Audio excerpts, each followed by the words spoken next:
मंत्री आहेत, आपण त्यांची थेट बातचीत करणार आहोत। जरांगे पाटील ज्या पद्धतीने भूमिका घेत आहेत, आंदोलनाचा पवित्रा त्यांनी घेतलेला आहे, उपोषणाला बसलेले आहेत आणि आता तर म्हणतायत की कटकारस्थान रस्ते सरकार, सगळे सोयऱ्यांची जी अधिसूचना आहे ती कधी निघणार आहे आणि केसेस जे झालेत मराठा समाजाच्या बांधवांवरती त्या कशा पद्धतीने मागे घेणार हे मुख्यमंत्र्यांनी सांगावं।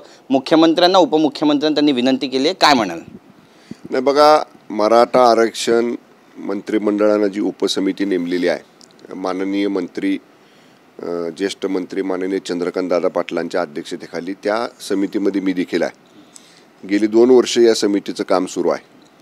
आता या समितीनं अनेक बैठका घेतल्या, अनेक कायदे तज्ज्ञांशी चर्चा केल्या, अनेक संघटनांच्या प्रतिनिधींच्या बरोबर चर्चा केल्या आणि आपण विशेष अधिवेशन बोलवून मराठा समाजाला स्वतंत्र 10% आरक्षण देण्याचा निर्णय घेतला। ही मागणी माननीय जरांगे पाटील साहेबांची सुरुवातीला होती की मराठा समाजाला स्वतंत्र आरक्षण द्या। एक मागणी त्यांची मान्य झाली की मराठा समाजाला स्वतंत्र 10% आरक्षण मिळालं। तदनंतर मनोज पाटील जरांगे साहेबांनी सांगितले की सगळे सोयरे रक्ताचे जे नातेवाईक आहेत त्यांना सुद्धा त्या दाखल्याच्या आधारे पुढं मराठा समाजाचं आरक्षण त्या ठिकाणी मिळालं पाहिजे आणि सगळ्या सोयऱ्यांच्या बाबतीत स्वतंत्र नोटिफिकेशन काढा, अशा पद्धतीचं त्यांची मागणी पुढं आली। त्या बाबतीत सुद्धा सरकार सकारात्मक आहे। सरकारनं त्याच्या संदर्भामध्ये लोकांच्या इतर समाजांच्या म्हणणं मागवलं, सजेशन्स ऑब्जेक्शन्स त्याच्यावरती आली आणि त्याच्यावरती प्रक्रिया आता विभागामार्फत सुरू आहे। तुम्हाला सगळ्यांना आपल्यालाही माहिती आहे, मागचे 2-2.5 महिने लोकसभा निवडणुकीच्या आचारसंहितेमध्ये गेले, बैठका घेता आल्या नाहीत, कुठलेही निर्णय घेता आले नाहीत। 2च दिवस झाले आचारसंहिता संपलेली आहे। मनोज पाटील जरांगे दादांचं उपोषण सुरू झालं हे आम्ही सुद्धा पाहिलं। मला त्यांना सरकारच्या वतीनं मराठा आरक्षण उपसमितीच्या वतीनं त्यांना एकच विनंती करायची आहे की त्यांनी उपोषण त्यांचं स्थगित करावं, मागं घ्यावं। सरकार याच्या बाबतीत सकारात्मक आहे। माननीय मुख्यमंत्री एकनाथजी शिंदे साहेबांनी ज्याप्रमाणे सांगितलं त्याप्रमाणे स्वतंत्र आरक्षण मराठा समाजाला दिलं आणि ते देताना इतर कुठल्याही आज अस्तित्वात असणाऱ्या कुठल्याही समाजाच्या आरक्षणाला तीळ मात्रही धक्का न लावता स्वतंत्र आरक्षण हे मराठा समाजाला मिळालेलं आहे। त्याचा कायदा पारित झाला, आपण अधिवेशन बोलवून त्याचा कायदा केला आणि ते आरक्षण अस्तित्वात आलेलं आहे। आता सगळ्या सोयऱ्यांच्या बाबतीत सुद्धा सरकार सकारात्मक आहे। याच्या बाबतीत माननीय उपमुख्यमंत्री फडणवीस साहेबांनी सांगितलं की सगळ्या संघटनांच्या बरोबर, सगळ्या समाज प्रतिनिधींच्या बरोबर सरकार चर्चा करते आणि कोणाचाही गैरसमज होणार नाही। सगळ्या सोयऱ्यांचा अध्यादेश काढताना सुद्धा अस्तित्वात असणारं जे आरक्षण आहे त्याचा धक्का कोणालाही पोचणार नाही, या बाबतीत सरकार सकारात्मक पावलं उचलते। आचारसंहिता संपून 2 दिवस झालेले आहेत। लवकरच याच्या बाबतीत सुद्धा जी पुढची प्रक्रिया करायची ती गतीनं करण्याचा सरकारचा प्रयत्न आहे। माझी जरांगे पाटील साहेबांना विनंती आहे की एक 5 किंवा 10 लोकांचं शिष्टमंडळ किंवा एक समिती जरांगे पाटील साहेबांनी नेमावी, त्यांचे जे कोण प्रतिनिधी असतील त्यांची, आणि त्यांना सरकारबरोबर मुद्देनिहाय चर्चा करायला केव्हाही पाठवावं। सरकार त्यांच्याबरोबर चर्चा करायला कधीही तयार आहे। सरकार नकारात्मक आहे असं बिलकुल नाही। इतकं सगळं केलं आहे आपण आणि सगळ्या सोयऱ्यांच्या बाबतीत सुद्धा सरकार इतर समाजाला धक्का पोचणार नाही अशा पद्धतीनं सकारात्मक भूमिका याच्यामध्ये सुद्धा घेणार आहे। त्याने 2 जे आहेत ते गंभीर स्वरूपाचे आरोप केले। एक तर माझ्याविषयी जे कटकारस्थान आहे ते दिल्लीवरून आखण्यात येते असं ते म्हणतात। आता मला त्याची कल्पना नाही, जरांगे पाटील साहेबांना याच्या बाबतीतलं काय इनपुट आले किंवा काय त्यांच्याकडे माहिती उपलब्ध आहे, पण असं कुठलंही कटकारस्थान बदनाम करण्याचं षडयंत्र आखतायत दिल्लीतून। बदनाम करण्याची सुद्धा आवश्यकता सरकारला वाटत नाही, कारण मनोज पाटील जरांगे साहेबांसारखं एक चेहरा हा मराठा समाजाला नेता म्हणून लाभला, मिळाला। मराठा समाजाच्या लोकांनी त्यांच्या नेतृत्वाखाली एवढं मोठं आंदोलन उभं केलं, राज्य सरकारनं सुद्धा त्याला सकारात्मक प्रतिसाद दिला। असं असताना कोण कोणाला बदनाम करणार नाही। मनोज पाटील साहेबांचा कदाचित गैरसमज झाला असेल, या बाबतीत सुद्धा त्यांना जर काय म्हणायचं असेल तर जरूर त्यांचे कोणी प्रतिनिधी असतील तर त्या प्रतिनिधींना त्यांनी जरूर सरकारकडे चर्चेला पाठवावं। सरकार त्यांच्याबरोबर चर्चा करायला तयार आहे, पण मी आपल्याला विश्वासानं सांगतो की असं कुठलंही कटकारस्थान करणं, कुणाला बदनाम करणं याच्यामध्ये सरकार बिलकुल सरकारला स्वारस्य नाही। सरकारचं काम करेल। जो शब्द माननीय एकनाथजी शिंदे साहेबांनी समस्त मराठा बांधवांना राज्यातल्या दिलेला आहे तो शब्द मराठा समाजाला 10% आरक्षण देऊन माननीय शिंदे साहेबांनी पूर्ण केला आहे। आता जे सगळ्या सोयऱ्यांचा विषय आहे त्या बाबतीत सुद्धा राज्य सरकारची भूमिका ही सकारात्मक आहे। मनोज पाटील जरांगे साहेब जे म्हणतायत तसं कुठलंही कटकारस्थान त्यांच्या विरुद्ध अगर इतर कोणाही विरुद्ध सरकारला करण्याची काहीही आवश्यकता नाही। तुम्ही म्हणता मुख्यमंत्र्यांनी आरक्षण दिलं, 10%चं आरक्षण त्या ठिकाणी दिलं, पण ते मुख्यमंत्र्यांवर सुद्धा आरोप करतात। मुख्यमंत्र्यांच्या कार्यालयातले जे OSD आहेत त्यांच्याकडून आणि देवेंद्र फडणवीस यांचा एक माणूस या सगळ्या षडयंत्रामध्ये कटकारस्थानामध्ये समाविष्ट आहे असं सुद्धा म्हणतात।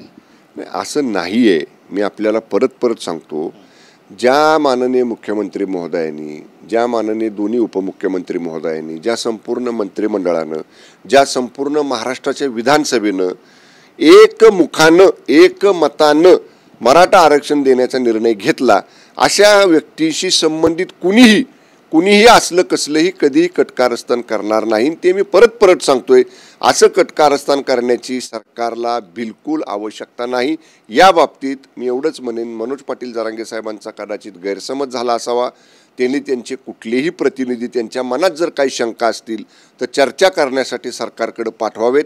सरकारचे प्रतिनिधी त्यांच्याबरोबर केव्हाही चर्चा करायला तयार आहे। एक राजकीय प्रश्न आहे। राष्ट्रीय स्वयंसेवक संघ आहे, लोकसभा निवडणुकीनंतर आता भाजपवर टीका करताना पाहायला मिळते।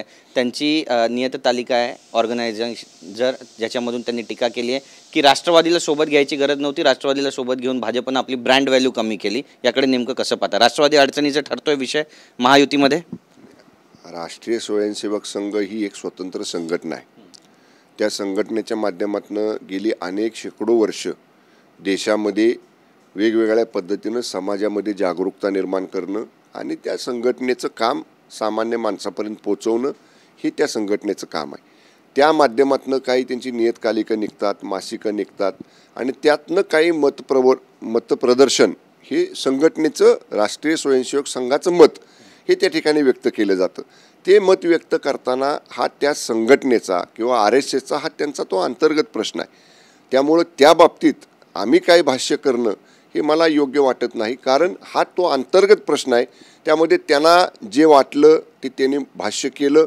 पण त्या बाबतीत मी आपल्याला एवढंच सांगेन की महाराष्ट्रामध्ये जी काही शिवसेना भारतीय जनता पक्षाची युती आहे, जी वंदनीय शिवसेना प्रमुख स्वर्गीय बाळासाहेब ठाकरे साहेबांनी केली, तत्कालीन नेते माननीय स्वर्गीय श्रद्धेय अटल बिहारी वाजपेयी साहेबांनी केली, जी युती मध्ये 2.5 वर्ष सत्तेसाठी ही खंडित झाली होती, ती युती पुनरुज्जीवित करण्याचं काम शिवसेनेचे मुख्य नेते माननीय एकनाथजी शिंदे साहेबांच्या नेतृत्वाखाली 2 वर्षापूर्वी आम्ही केलं। शिवसेना भारतीय जनता पक्षाची युती ही हिंदुत्वाच्या विचारावरती, हिंदुत्वाच्या मुद्द्यावरती आणि श्रद्धेय अटल बिहारी वाजपेयी आणि वंदनीय हिंदू हृदय सम्राट शिवसेना प्रमुख बाळासाहेब ठाकरे साहेब या दोघांच्या विचारानं पुढे जाणारी युती आहे। एक शेवटचा प्रश्न आहे, शरद पवार ज्या पद्धतीनं विधान करतात, म्हणते लवकरच सरकार बदलायचं, याकडे कसं पाहताय?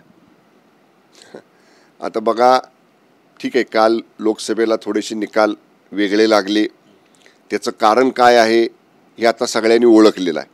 ते कारण हे फार वेगळं कारण आहे। ह्या लोकसभेच्या निवडणुकीमध्ये थोडंसं महायुतीची पिछेहाट व्हायचं, परंतु या सगळ्या गोष्टी ज्या काही लोकसभेच्या निवडणुकीमध्ये अनुभव आला, ज्या काही गोष्टींची त्रुटी राहिली, आमच्याकडनं महायुतीकडनं ज्या अपूर्णता राहिल्या, या सगळ्या बाबतीत प्रत्येक पक्षानं आपापलं चिंतन केलेलं आहे, मंथन केलेलं आहे। संघटनेमध्ये, पक्षामध्ये अंतर्गत बसून आम्ही त्याच्यावर चर्चा केलेल्या आहेत। मी एवढंच आपल्याला सांगेन की एकदा काही त्रुटी राहतात, एकदा काही अपूर्णता राहते, एकदा काही चूक निवडणुकीच्या अनुषंगानं होते, ती बार सतत होत नाही।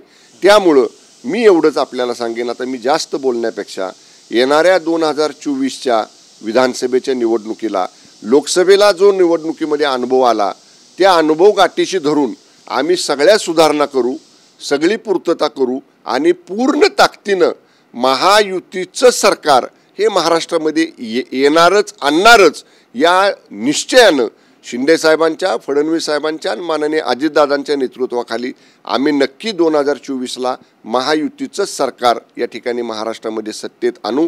माननीय पवारसाहेब महाविकास आघाडीचे एक प्रमुख नेते आहेत, ज्यांनी ही महाविकास आघाडी 2019च्या विधानसभेच्या निवडणुकीनंतर जन्माला घातली।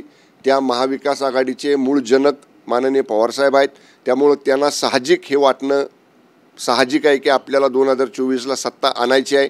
ते त्यांच्या महाविकास आघाडीची सत्ता आणायचा प्रयत्न करतील, पण महायुतीचीच सत्ता कायम राहील आणि ती राखण्याकरता जीवाचं रान आम्ही सगळे आमदार, सगळे मंत्री, सगळे नेते, सगळे कार्यकर्ते आमचे करतील आणि महाराष्ट्रातली जनता विकासाच्या पाठीमागं उभी राहील. शिंदेसाहेबांचं जे नेतृत्व महायुतीच्या सरकारला महाराष्ट्रामध्ये आहे, माननीय शिंदेसाहेबांच्या, फडणवीस साहेबांच्या आणि माननीय अजितदादांच्या नेतृत्वाखाली महायुतीचंच सरकार 2024च्या महाराष्ट्र विधानसभेच्या निवडणुकीला येईल. हेच चित्र आपल्याला विधानसभेच्या निवडणुकीनंतर पाहायला मिळेल. शेवटचा प्रश्न आहे, सुनेत्राताई यांचं पुनर्वसन होणार आहे का? त्यांना राज्यसभेवर पाठवणार येणार आहे की आणखी कुठलं नवीन नाव सध्या चर्चेत आहे? अंतर्गत काही याबद्दल चर्चा होते आहे का? अंतर्गत चर्चा माध्यमांच्या समोर कधी व्यक्त करायच्या नसतात. पक्षाची शिस्त ही पक्षाच्या चौकटीमध्ये राहूनच पाळायची असते. माननीय आदरणीय सुनेत्राताईंना उमेदवारी द्यायची का पक्षामध्ये इतर कोणाला उमेदवारी द्यायची हा निर्णय राष्ट्रवादी काँग्रेस पक्षाचे नेते मान्य अजितदादा, मान्य प्रफुल्लभाई, मान्य तटकरे साहेब, मान्य भुजबळ साहेब, हे जे राष्ट्रवादीचे प्रमुख नेते आहेत, दादांच्या नेतृत्वाखाली काम करणारे, ते सगळे एकत्र बसून घेतील. हा राष्ट्रवादी काँग्रेस पक्षाचा अंतर्गत प्रश्न आहे. पण आदरणीय वहिनी साहेबांना जर अशा पद्धतीची राज्यसभेवर काम करण्याची संधी मिळाली तर देशातल्या, राज्यातल्या महिलांचं एक चांगल्या प्रकारे नेतृत्व माननीय सुनेत्राताई वहिनीसाहेब नक्की करू शकतील आणि करतील असं मला वाटतंय. धन्यवाद आमच्याशी बोलल्याबद्दल. तर आपण या ठिकाणी पाहतोय की शंभूराजे देसाई यांनी सुद्धा विश्वास दिलेला आहे की जरांगे पाटील यांच्याबाबत कुठलंही कटकारस्थान सरकारकडून केलं जात नाही आणि लवकरच सगळे सोयऱ्यांची जी अधिसूचना आहे ती सुद्धा जारी केली जाईल. त्याच्यावर सुद्धा काम सुरू आहे. नेमकं काय घडेल पाहणं महत्त्वाचं ठरेल. कॅमेरा पर्सन योगेश गुरवसह गिरीश गायकवाड, TV9 मराठी, मुंबई.